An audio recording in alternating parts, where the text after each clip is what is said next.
भारत के एक छोटे से गांव सुखपुर में, जहां लोग खेतों से ज्यादा चौपाल पर मिलते थे, वही रहता था एक ऐसा इंसान जो कद में छोटा था, लेकिन जिसकी बातें पूरे गांव से बड़ी थीं। उसका नाम था पप्पू। पप्पू पर लोग हंसते थे, लेकिन उसकी हंसी में भी समझ छुपी थी। अरे पप्पू, आज बड़ा जल्दी आ गया। रामू भैया, मैं छोटा हूँ तो क्या हुआ, मेरे लिए रास्ते हमेशा लंबे होते हैं। तू भी ना। और सुनो, आप खड़े खड़े थक जाते हो, मैं बैठे बैठे ज्ञान बांट देता हूँ।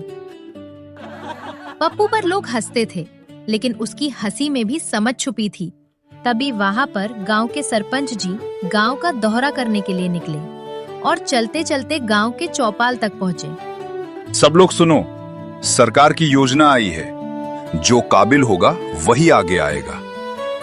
मतलब जो सबसे लंबा होगा वही काबिल? एगे पप्पू, ज्यादा दिमाग मत चला। सरपंच जी, दिमाग चलता नहीं, चलाया जाता है।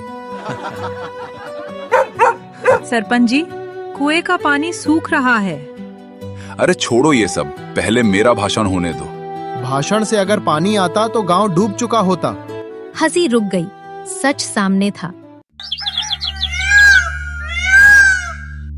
पप्पू, हल क्यों नहीं चला रहा? मुझसे बड़ा है रामू भैया, अगर मैं चलाऊंगा तो लोग कहेंगे हल काम कर रहा है या पप्पू।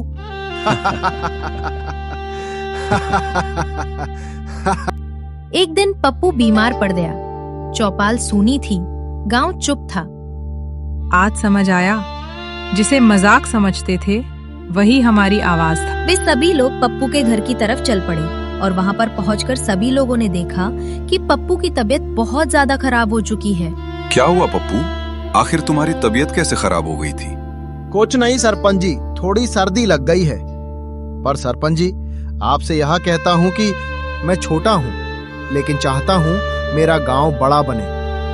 पप्पू, मैंने कद देखा, सोच नहीं, मुझे माफ कर दे। माफी नहीं सरपंच जी, बस याद रखना, ऊंचाई पैरों से नहीं सोच से नापी जाती है। पप्पू की सलाह से नया कुआं बना, गांव हरा भरा हुआ। इंसान की पहचान उसके कद से नहीं, उसके विचारों से होती है। आज से पप्पू गांव का सलाहकार है। वाह, अब मैं छोटा अडेप्टेशन ही नहीं, अब मैं सरकारी छोटा आदमी हूँ। याद रखना दोस्तों, लोग कद से बड़े होते हैं, लेकिन कुछ लोग सोच से बौने रह जाते हैं।